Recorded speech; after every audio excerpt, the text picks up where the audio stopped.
Živijo, dragi moji. Glede na to, da je trenutno v družbi malo melanholično vzdušje, sem se odločila, da za vas pripravim 7 primerov, kako se lahko v trenutku zmotivirate, ko se vam nič ne da.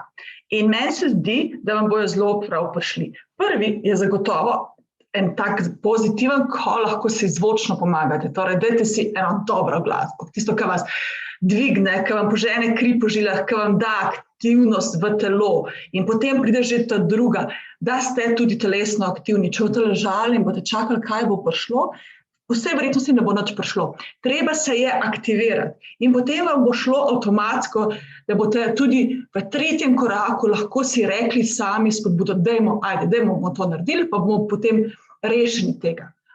Torej, 4. potem, in meni se zdi 4. najpomembnejša je, jaz sprejmem odločitev, da bom to naredila. In je izjemno pomembno, sprejmite odločitev, da boste nekaj naredili. Včasih nas do tega pripelje tudi 5. oziroma nam pomaga tudi 5. možnost, in to je, da si rečemo, ok, kaj pa tole naredim, si bom pa zato privoščila to pa to, torej, da si damo neko nagrado.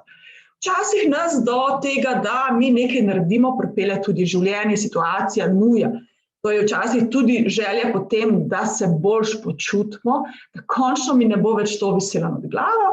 Včasih je pa v bistvu ta nuja tudi taka, ko vem, da če bom nekaj naredila, mi bo potem lažje oziroma bojo tudi mogoče sodelavci drugače gledali name in bo šlo vse naprej.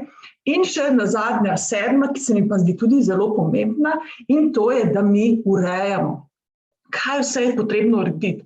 Recimo, če uredimo prostor, v katerem delamo, je velika verjetnost, da bomo bolj motivirani delati v tem prostoru. Pomembno je tudi, da si organiziramo delovne naloge, katero bom naredila zdaj, katero malo kasneje, katero potem, recimo, ko zaključim ostale. Torej, morajo biti urejene tudi delovne naloge, da imate urejen urnik, boste veliko lažje delali, in seveda treba imeti urejene tudi misli. In s to mislijo se danes od vas poslavljam, ne pozabite. Glasba, telesna aktivnost, spodbuda, odločitev, nagrada, nuja in pa urejenost. In zdaj motivirano naprej. Srečno in lep dan vam želim. Čau!